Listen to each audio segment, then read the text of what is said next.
Raríssimas, raríssimos e raríssimas, bom dia. René de Paula Júnior falando aqui no Radinho de Pilha, 11 de março de 2025, terça-feira. Ontem, segunda-feira, eu não consegui gravar o Radinho, mil perdões. Eu tive um compromisso odontológico, que delícia, que maravilha. Eu acabei me atrapalhando um pouco, eu não consegui gravar.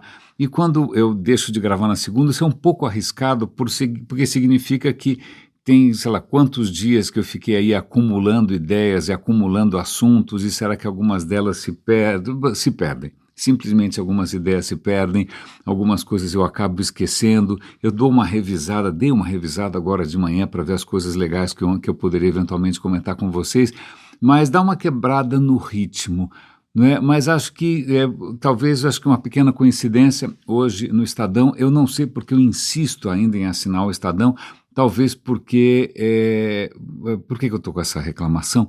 Porque de uns tempos para cá, não só o Estadão está fazendo absolutamente qualquer coisa para ganhar dinheiro, publi editorial misturado com notícia, cara, meio caótico, tudo bem, eu imagino que realmente deixar esse negócio em pé não deve ser fácil, mas também ali ele começou a dar uma voz, digamos, ou dar muito espaço para vozes muito conservadoras num patamar que é difícil de você, inclusive, chamar isso de liberdade de expressão ou de pluralismo, ou seja, o que for, realmente ficou pesado. Volta e meia aqui eu desabafo quando eu encontro algum artigo de, sei lá, da Opus Dei, ou seja, o que for, não é? Mas eu continuo assinando porque ainda tem coisas boas ali. O Demi Guético escreve lá, o Leandro Carnal escreve lá, o Pedro Doria, se eu não me engano, ainda escreve lá, preciso dar não me lembro direito, mas ainda de vez em quando tem coisas boas. E hoje teve sei lá, não sei como é que chama isso, eles chamam de opinião, quando eles abrem espaço para alguém de fora publicar alguma coisa. E essa opinião que é do Rubens Barbosa.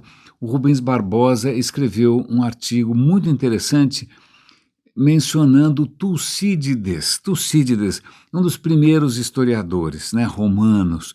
E Tucídides teria escrito a história da Guerra do Peloponeso. Eu não vou dizer que eu li, não vou dizer que eu sei, claro que não. A minha formação humanista é, obviamente, deficitária. Eu cresci durante a ditadura.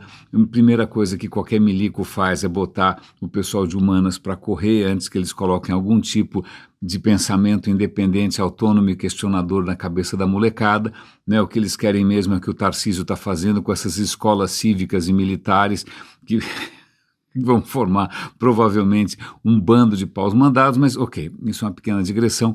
Mas o Rubens Barbosa está ali contando, lembrando o que eu realmente não sabia, até estou pensando em conversar mais a respeito com o ChatGPT, não é? Sobre esse livro do Tucídides, porque naquele momento tem uma guerra entre Atenas e Esparta e tem uma ilha que ficou no meio dessa confusão toda, que é a ilha de Meles. Eu não sabia que existia Meles, tá bom?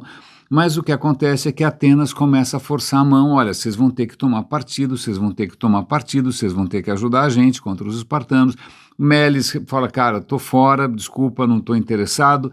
E o que Atenas faz é realmente, como hei de dizer, eu ia falar uma palavra que se refere a uma parte da anatomia masculina, mas eu vou falar horroroso, né? Eu vou falar uma coisa de ogro. Eles realmente, eles sitiam a cidade, eles começam a executar pessoas, eles começam a raptar mulheres, fazendo o jogo mais pesado possível. Parece que algum antepassado do Trump. Mas o que é realmente doloroso ali é que o nosso amigo Rubens Barbosa, o que ele faz é justamente pegar alguns trechos que o Tucídides registrou no discurso ateniense. Eu vou fazer aqui um parêntese, porque normalmente quando eu penso em Atenas, eu penso naquele período muito curto, aliás, muito curto da história, né, onde você tinha ali o surgimento da democracia, você teve Péricles, você teve os filósofos, os estoicos, você teve um monte de coisa acontecendo, mas a gente acaba esquecendo que isso não durou para sempre, nem antes nem depois. Então Atenas também não é exatamente uma civilização só de amor, glória e, sei lá, humanismo, claro que não. Então ele cita algumas frases aqui que são estranhamente atuais, né? Os representantes atenienses em 400 anos antes de Cristo, aliás, vou fazer um parênteses, vou dar um link aqui para uma reportagem sobre uma oliveira, não alguém cujo sobrenome é Oliveira, não, uma árvore que faz olivas da onde sai o azeite. Né? Vale lembrar que o símbolo de Atenas é uma oliveira, né? Aliás, se você visitar Atenas, por favor, visite, vão te contar essa história. Você vai subir lá no Partenon, não é? E aí vai ter lá, Palas Atena é a padroeira da cidade. Por que Palas Atena é a padroeira da cidade? Porque os cidadãos, né, no mito, eles tinham resolvido fazer um concurso, quem seria o padroeiro da cidade. Se eu não me engano, Poseidon fez lá uma oferta extraordinária, que eu já esqueci qual que era, e Atenas fez uma oferta que parecia, sei lá, prosaica. Ela deu para os atenienses uma oliveira. Mas a oliveira, nossa, ela não só provê sombra, uma árvore, etc. e tal, mas ela provê o azeite, que é tão importante na dieta mediterrânea, que a gente sabe que, na verdade, a dieta mediterrânea é uma falácia marqueteira. Mas, de qualquer maneira, ok, oliveiras, gregos, Atenas, tá legal? Mas eu vou dar um link para uma oliveira que tem 3.000 anos. Portanto, essa oliveira já tinha 500 anos quando essa história aconteceu, e essa oliveira fica em Creta, e essa oliveira ainda dá azeitonas, né? Não sei se ainda fazem o azeite, eu adoraria, né, provar o azeite de uma árvore de 3.000 anos. Bom, mas em suma, vamos voltar aqui, 400 anos antes de Cristo, né, os representantes atenienses foram lá encher o saco do pessoal de Melis. Não é Melis, é Melos. Opa, chama Melos, perdão, Melos, acho que é isso. Né? E aí o argumento deles, que está me lembrando a reunião do Trump com Zelensky, é o seguinte: o justo na discussão entre os homens só prevalece quando os interesses de ambos os lados são compatíveis, até aí tudo bem, e que os fortes exercem o poder e os fracos se submetem. Que bacana, mais uma aqui, ó. Os fortes fazem o que podem e os fracos sofrem o que devem. Atual, não?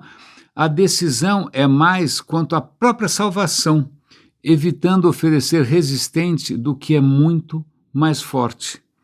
Mas Melos não tem possibilidade de resistir e deve submeter-se para evitar a sua destruição. Mas, não acaba nunca mais, né? Nenhum povo considera bom apenas o que lhe agrada e justo o que serve aos seus interesses. Tem mais alguma coisa aqui? Bom, acho que mais umas aqui, mais adiante.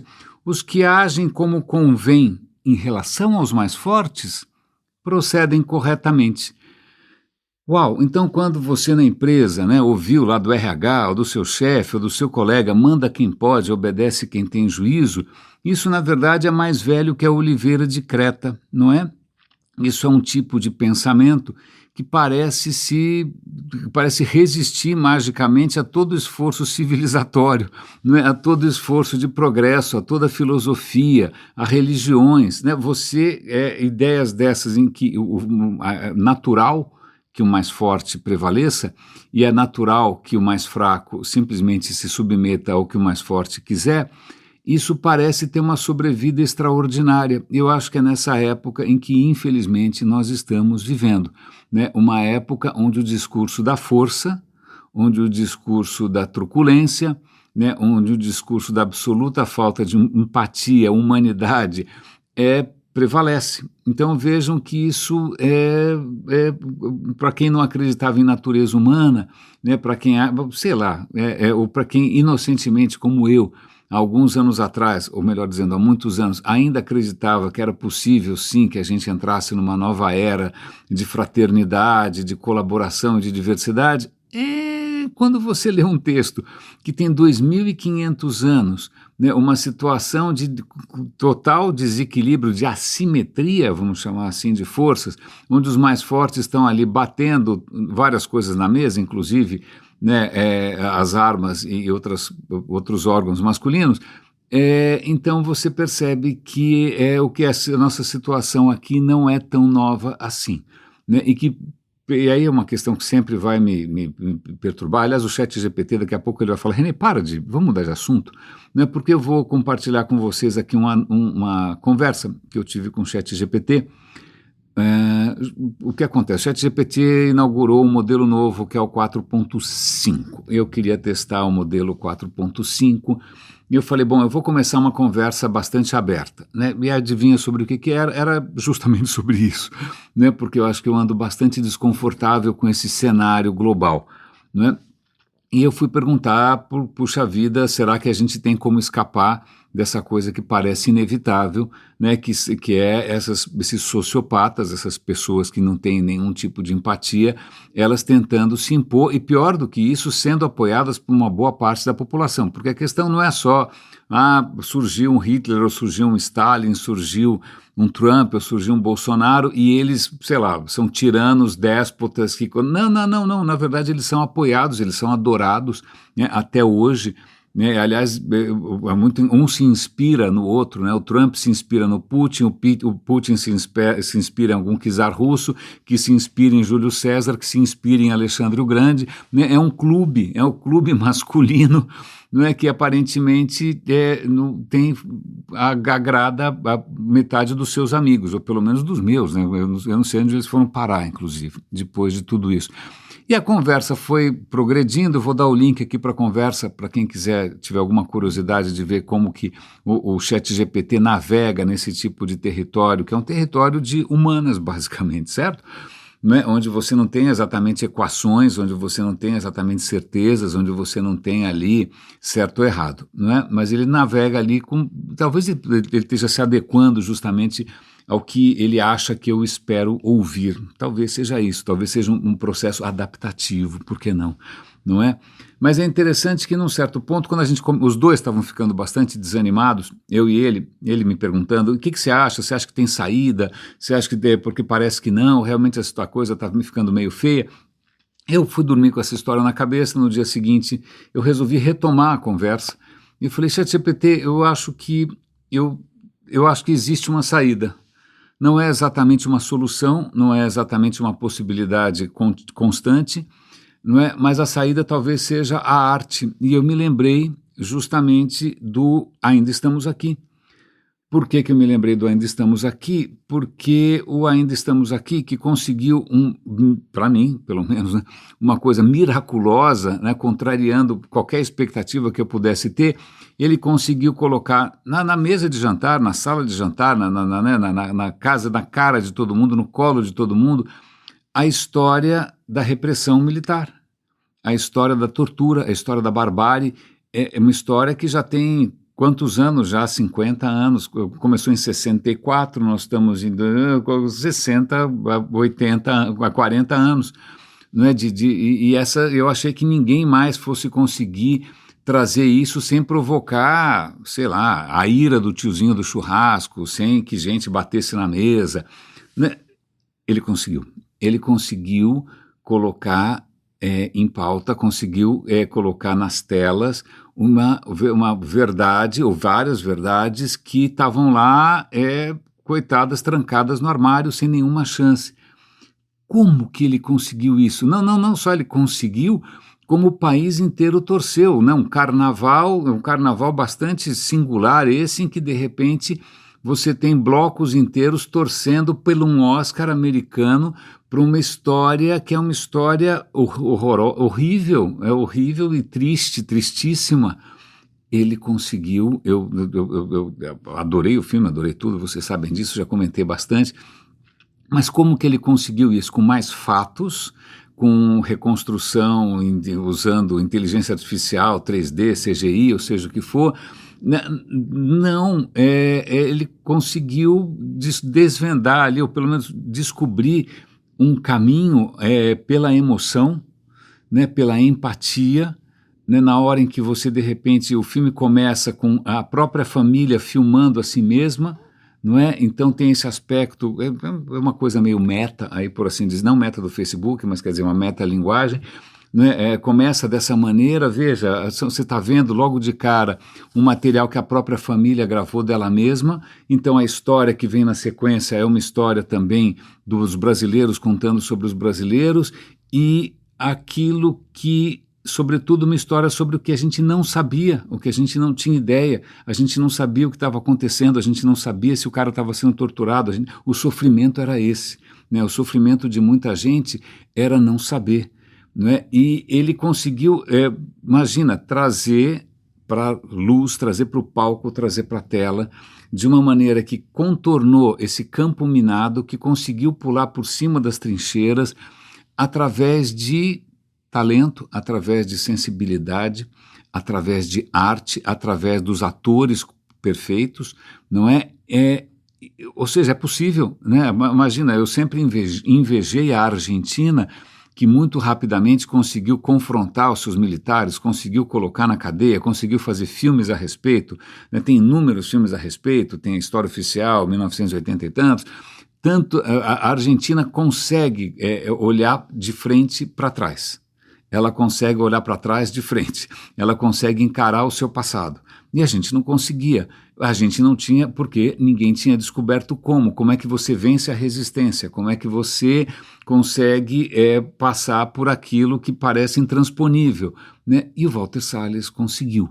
Eu estou contando isso não só para falar do filme, mas porque aí a conversa com o ChatGPT foi nesse rumo.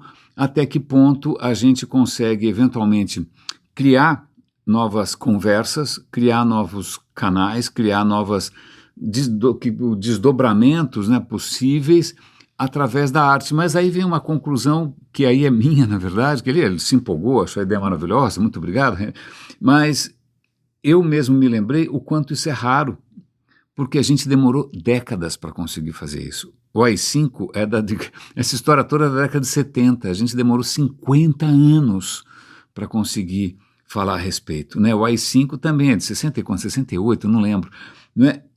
Demorou muito, talvez a gente não tivesse conseguido nunca. E por que a gente só conseguiu isso agora? Porque são aquelas conjunções muito improváveis de contexto histórico, de talentos, dessa maneira que o Walter Salles conseguiu, né, dessa direção que ele conseguiu dar nessa história. É quase mágica, é quase um milagre. E se a gente esperar que milagres aconteçam, a gente pode esperar tempo demais, né? Quanto poderia não ter acontecido, né? Então existe sim essa esperança que, através do talento e da sensibilidade, a gente consiga fomentar conversas improváveis. Mas a questão isso é muito delicado, isso é muito frágil, isso também é improvável. E aí eu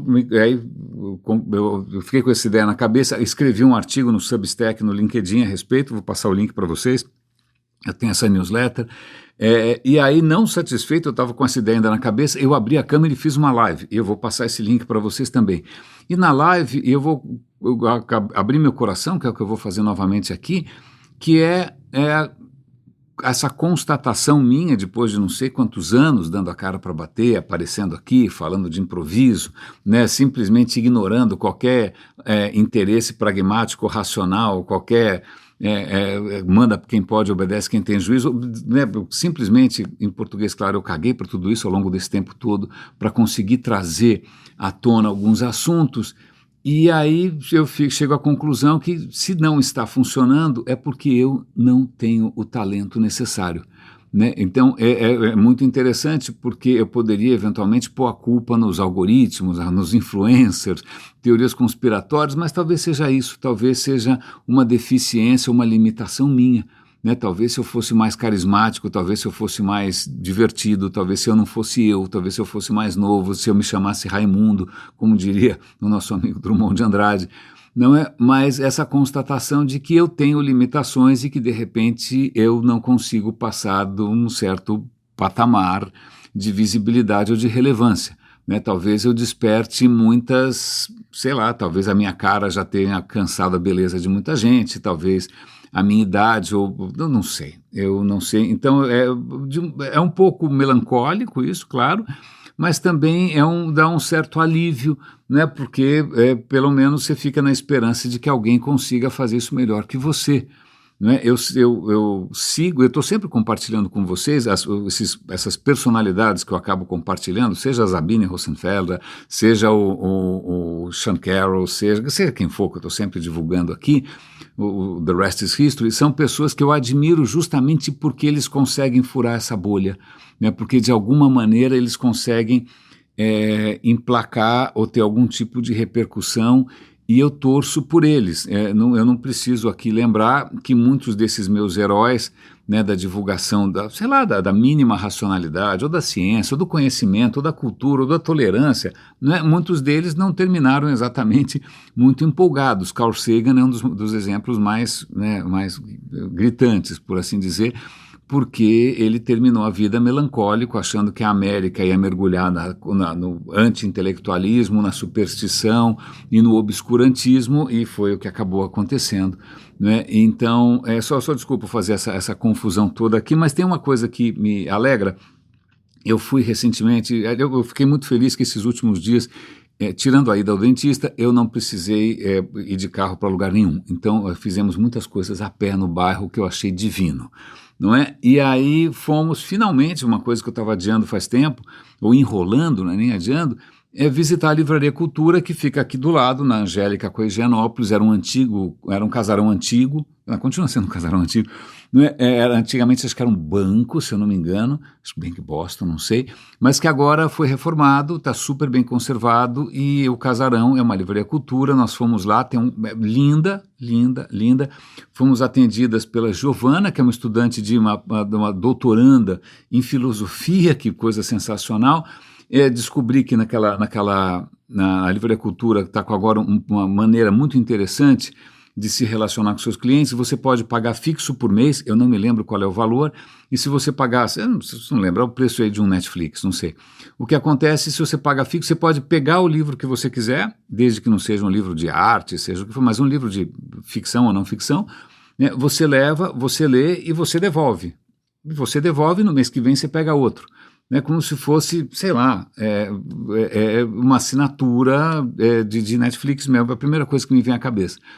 Caso você não queira devolver o livro, você não devolve, e aí eles cobram o preço do livro, mas com desconto. Acho que 20%, se eu não me engano, mas confiram lá. Eu achei isso genial, né? Porque muitas vezes você fica hesitando, será que eu levo esse livro, será que eu não levo? Pronto, você leva, se você não gostar, você devolve, não é? E o que é muito interessante é que esses livros que estão circulando, né, eles estão ali à disposição para quem quiser comprar. Se você quiser comprar um livro que já foi lido, eles também te dão um desconto. Eu achei essa história bárbara. Fica aqui o convite para quem estiver na vizinhança, né, visitar o casarão. Eles têm lá um café muito bonito também, não é? Fica aqui a sugestão para outras livrarias. Eu imagino que vocês, como eu, também gostem bastante de livros impressos, né? E já que a gente está falando aqui de livros impressos, eu vou compartilhar com vocês um depoimento que eu vi no Instagram, que é um depoimento do Gabriel Garcia Marques. Eu espero que vocês tenham lido alguma coisa do Gabriel Garcia Marques, seja o que for. 100 Anos de Solidão é um excelente começo, é um daqueles livros que quando eu percebi que eu estava passando da metade, eu comecei a ficar angustiado porque significava que o livro ia acabar, e eu não queria que o livro acabasse nunca mais, né? Esse é um sinal de que um livro é bom, quando a gente não quer que ele acabe, não é? E é O Outono do Patriarca, Amor nos Tempos do Cólera, e assim vai. O cara é muito prolífico. Mas nesse depoimento, ele conta uma história interessante, que quando ele escreveu 100 Anos de Solidão, acho que eles estavam morando no México, foi 60 e poucos, acho que 65, eu já tinha nascido, né? E eles não tinham dinheiro nenhum, eles já tinham família, já tinham filho, tudo, mas eles não tinham dinheiro nenhum. E o cara se trancou no quarto lá para escrever esse troço, com 1 ano e meio lá trancado escrevendo aquele negócio, a família se virando, não sei como, né? E obviamente começa a faltar grana. Aí ele vai lá e pega o carro, empenha o carro, leva lá no lugar para empenhar o carro, troca o carro por uns trocos, fala, essa grana aqui vai durar 10 anos. Não durou 10 anos, durou 3 meses.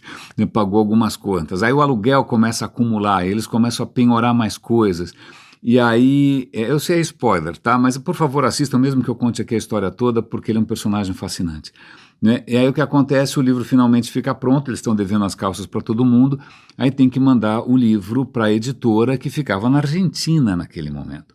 Não é? E aí o que acontece é que você não manda por e-mail, você não manda um PDF, você não bota na nuvem do Google e manda um link, né? Não bota no Google Docs, no Dropbox, não, você manda físico, né? Então ele chegou no correio com um calhamaço de 700 páginas, e chegou lá e falou, olha, eu quero mandar isso para a Argentina.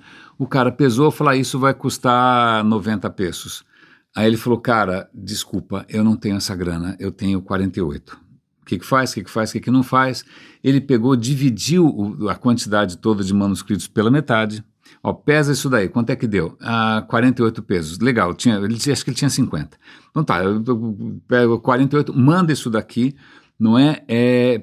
Pegou o troco, voltou para casa, penhorou a batedeira, penhorou, sei lá o que, o circulador de ar, penhorou, nem sei mais o que mais que ele penhorou, deu mais ali uns 40 e poucos, qualquer coisa, pesos, e ele conseguiu mandar o manuscrito para a Argentina. Então vejam só, essa história para mim é genial, para a gente inclusive entender um pouco mais como funciona os que criam, né? Quando um Walter Salles, um ator, né? Quem trabalha de verdade na economia criativa, o empenho que é você criar alguma coisa que você não sabe se vai dar certo, né? A própria mulher dele, depois que eles mandaram o manuscrito, falou, agora só falta esse livro ser ruim, porque aí a gente está frito.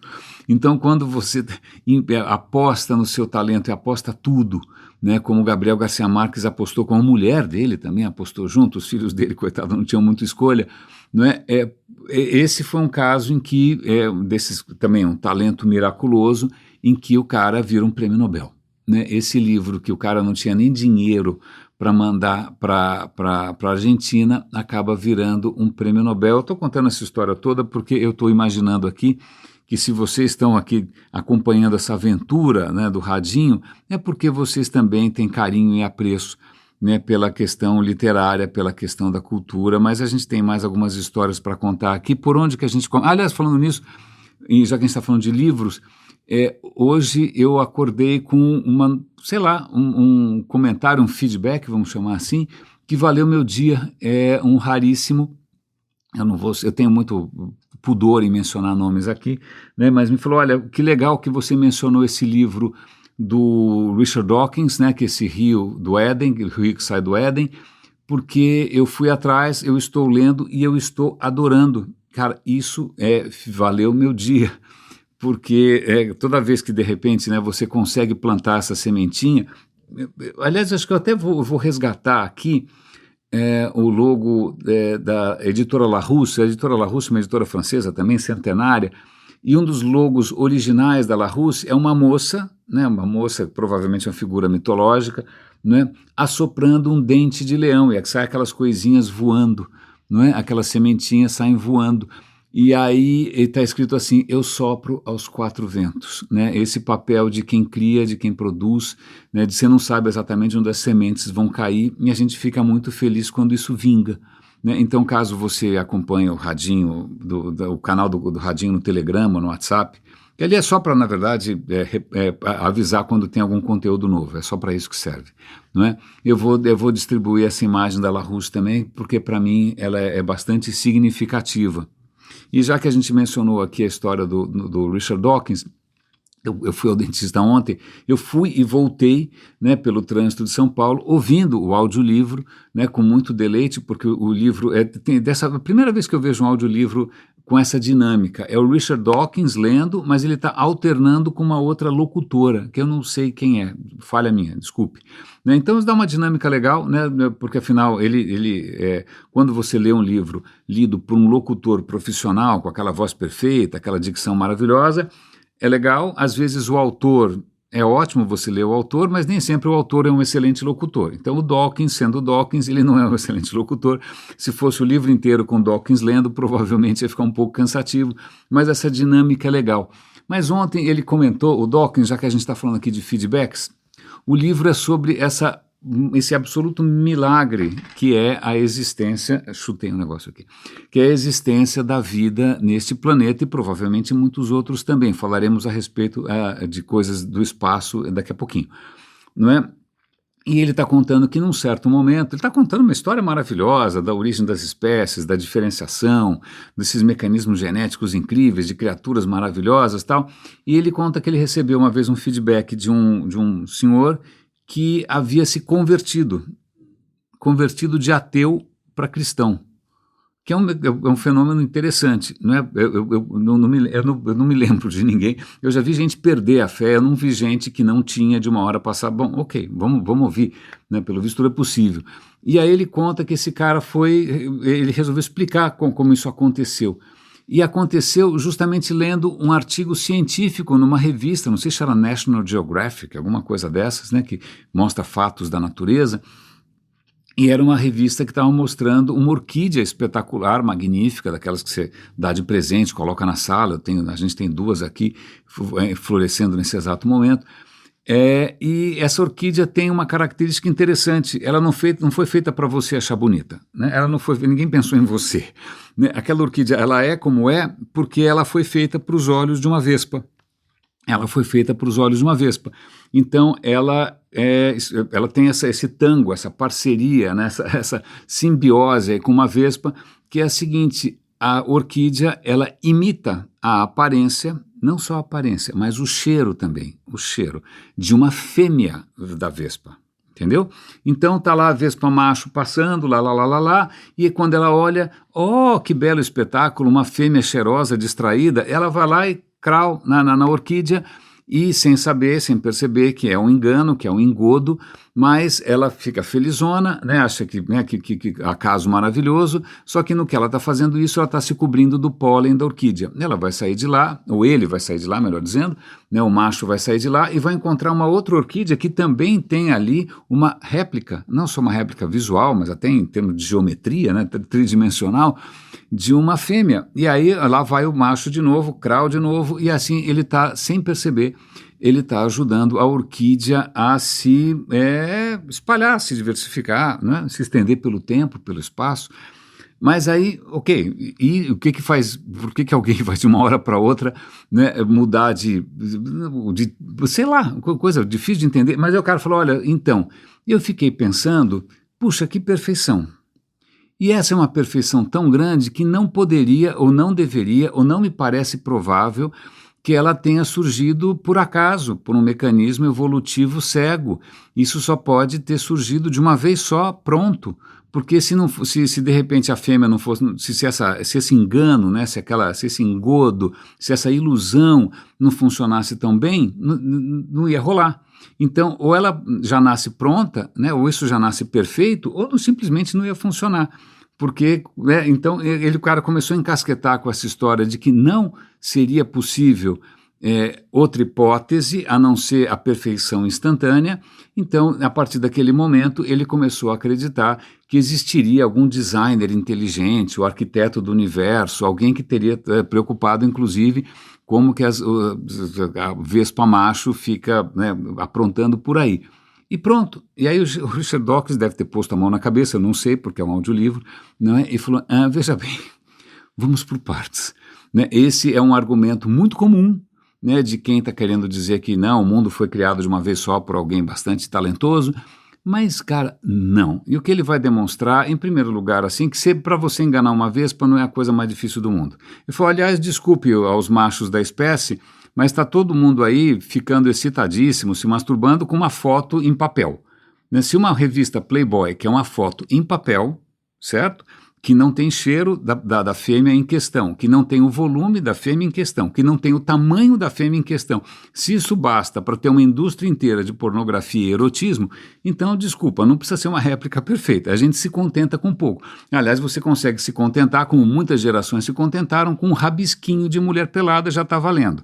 Então, vamos imaginar que antes da orquídea ter chegado nessa perfeição magnífica, que a gente não sabe se é tão perfeita assim, porque a gente não é uma vespa macho, né? A gente não vê com os olhos da vespa macho, mesmo que tenha tido estágios intermediários, onde aquilo não era um rabisquinho ou era um esboço, cara, de repente já estava valendo, já era alguma vantagem.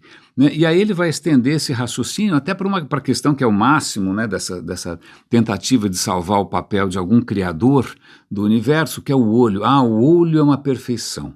O olho ele só pode ter nascido perfeito porque não tem como ter tido um estágio intermediário, né? Porque qualquer estágio intermediário significa que o olho não funciona. Se o olho não funciona, então não tem como ele evoluir. Então, bom, aí ele vai demonstrar não só que, veja bem, o olho, o que a gente poderia chamar de olho, né? Porque afinal tem uma variedade gigante, já surgiu de maneira independente 40 ou 50 vezes. Então, 40 ou 50 vezes na história da vida no planeta, alguma espécie descobriu um jeito de fazer um órgão sensível à luz. De que maneira? Tudo da mesma maneira? Não. Existem, que a gente conhece, pelo menos 9 possibilidades diferentes de como que um olho funciona. É com telescópio, é com lente, é com câmera, é com olho de mosca. Então não existe uma solução só para isso.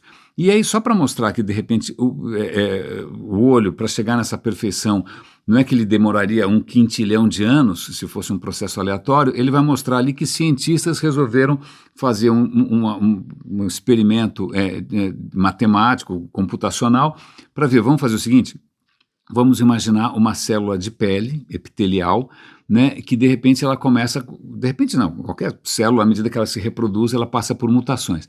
Então vamos imaginar uma série de mutações acontecendo com essa frequência, ela vai ser herdada dessa maneira, isso vai promover tanto por X benefícios nessa funcionalidade, e aí eles tentam fazer usando as hipóteses mais pessimistas possíveis, ou menos otimistas possíveis, né, de sorte, né, para ver quanto tempo demoraria para uma célula de pele um dia virar alguma coisa parecida com um olho que funciona. Né? E aí eles botaram para rodar essa história e descobriram que isso demoraria, sei lá, 400 mil gerações. Se você pegar uma criatura, por exemplo, como um peixe, que a cada geração tem 1 ano, significa que em meio milhão de anos você consegue sair de uma célula de pele e terminar num olho. 500 mil anos. Você fala, nossa, é tempo pra caramba. Não é, porque a vida na Terra tem 3 bilhões de anos. Então, já deu tempo suficiente para acontecer um monte de coisa. Né? Essa perfeição que a gente imagina agora, ela, primeiro que não é tão perfeita assim, vamos lembrar que o nosso olho humano, 1000 perdões, limpando a garganta aqui, vamos lembrar que o próprio olho humano também não é a última bolacha no pacote, o último biscoito não sei aonde, não, o nosso olho tem um ponto cego, onde já se viu, se você olhar o projeto ali da retina e como passam os dedos, só quem foi idiota que fez os cabos passarem por cima e não por baixo, veja, o olho do povo é muito mais sensato, os cabos saem por trás, não pela frente, não precisa abrir um buraco, pois bem, o nosso olho tem um buraco. Né? E aí o cérebro tem que dar um nó ali para fazer você esquecer e não enxergar que existe um ponto cego na sua frente. Então, primeiro, não é nenhuma perfeição, e segundo, que mesmo assim a diversidade colossal da vida, essa beleza extraordinária, ela se explica por conta própria. O que eu acho que é muito mais bonito, o que eu acho que é muito mais misterioso, é muito mais fascinante, pelo menos para mim. Né? E já que eu tinha falado aqui de espaço sideral, eu vou dar um link aqui para um outro canal que eu admiro bastante, que chama Space Time, é um canal da PBS, é um canal sobre física, em que ele está falando sobre a origem espacial da vida. Não são alienígenas que vieram aqui, como em vários filmes, né? O cara planta ali uma coisa. Não. O que acontece é que, veja, a vida na Terra, ela começou com um ancestral comum lá atrás. Lá atrás, né, tem uma criatura que conseguiu se diferenciar e fazer essas dezenas de milhões de espécies que existem hoje, e todas esses milhões de espécies usam o mesmo alfabeto. Né, o mesmo alfabeto lá do DNA, que são 4, em princípio, letrinhas. Né, esse alfabeto do DNA serve para você fazer proteínas. Essas proteínas também são feitas com outro tipo de letra, que são os aminoácidos, que são 20, que, aliás, parece mais ou menos o tamanho do nosso alfabeto de verdade, né, alfabeto fonético. Né, então, são mais ou menos 20 aminoácidos aí, que são feitos de combinações de 4 letras diferentes, e isso água viva que pica você no mar, um pernilongo que pica você na cama, é tudo feito com o mesmo código, que espetáculo e tal, mas a questão é que se você, ou como a NASA tem feito, ou como sondas japonesas também já fizeram, se você for procurar por aí, né, nos meteoros, esses asteroides que estão dando bobeira e que de vez em quando caem na nossa cabeça, você vai perceber que nesses asteroides você consegue encontrar não só essas moléculas que são as letras ali, o A, D, G, T, sei lá como é que chama, do nosso DNA, você encontra ali essas letras ali, como você encontra vários aminoácidos que são idênticos aos aminoácidos que a gente usa aqui na vida. O que quer dizer que, veja, a vida não necessariamente começou aqui, né, ou pelo menos esses elementos, esses bloquinhos fundamentais, eles estão se formando espontaneamente no universo onde as condições são favoráveis. Né, o que acontece, de repente, vários asteroides trouxeram para cá esses bloquinhos, essas coisas iniciais, esses fragmentos, e aqui, por condições muito peculiares, bastante felizes, eles deram no que deram nessa vida maravilhosa que a gente aprendeu a ignorar, aprendeu a simplesmente tratar mal, né, a explorar, a sacanear e envenenar. Mas veja, a vida está pipocando onde quer que a física e a química permitam, né, em algumas circunstâncias bastante delicadas, e não impossíveis, mas delicadas, como a Terra, elas promoveram tudo isso por conta própria, né, e é pena que a gente só consiga falar disso e com um sucesso tão pequeno. É pena que esse discurso, um discurso da ciência, que é um discurso do descobrimento, que é um discurso do conhecimento, que é um conhecimento que não tem fronteira, que não tem cor de pele, que não tem credo, tanto faz se você, em que você acredita ou não, né? É pena que esse discurso, infelizmente, não consiga furar a bolha dos nacionalismos, a bolha do discurso da força, a bolha do obscurantismo, a menos, é claro, que aconteça, assim como a vida na Terra conseguiu furar várias bolhas de dificuldade, que de repente alguém, um ou outro ali consiga furar a bolha e lançar sementes que de repente vão promover aí um feedback positivo de alguém que foi tocado, né, por algo que realmente expande suas possibilidades, expande inclusive o seu deslumbramento. E é por isso que eu torço todo santo dia com a consciência bastante aguda de que talvez eu não tenha o talento necessário, né? O que me falta talvez alguma coisa para conseguir transmitir aquilo que pelo menos para mim faz tanto sentido, aquilo que fala no meu peito, aquilo que me empolga, né? Eu olhar para o mundo e não esperar nada dele a não ser ele mesmo, né? Não colocar... acho que eu preciso elaborar isso um pouco melhor, mas eu vou continuar tentando, certo? Raríssimos e raríssimos, muito obrigado pela companhia, pelos feedbacks, eu fico super feliz que de vez em quando essas sementinhas caiam e floresçam e frutifiquem. Um grande abraço e até amanhã.